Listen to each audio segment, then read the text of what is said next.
धर्म समभाव. साहेब, मी ज्या लोकांसाठी नोकरी मागतोय इथं पण तुमच्या कोणीतरी रक्ताचा असेल का नाही? मग मला सांगा, तुम्ही बापाला सांगा ना, माझ्या बापाला तुम्ही मायेची भूमिका घ्या ना.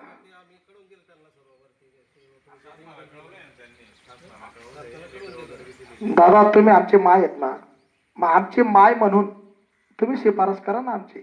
आम्ही एक मिनिट, मला म्हणायचं काय आहे, माझी मागणी कशी आहे पहिले ऐकून घ्या. काँग्रेस काळामध्ये वस्ती शाळा होती, तांडा होती. वाडी वस्ती तांडामध्ये शासनाने आमच्या सारख्या लोकांना घेतलं होतं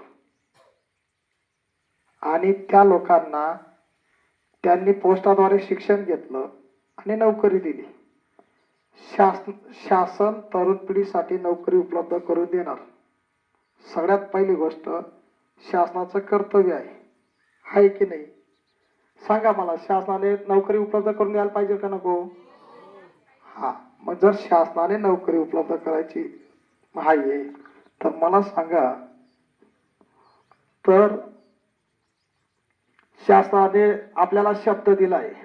माननीय एकनाथ शिंदे साहेब काय बोलले?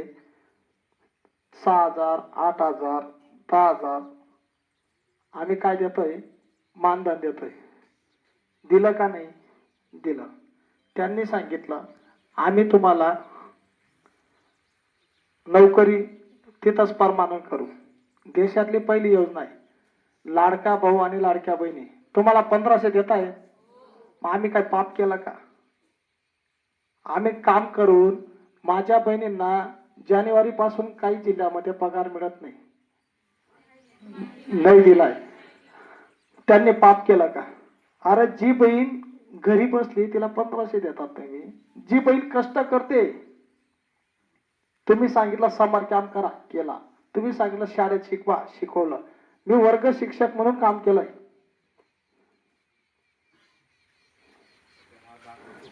थांबा ना साहेब, बघू द्या ना, हा माझा कागद. जर मी तुमचा वर्ग शिक्षक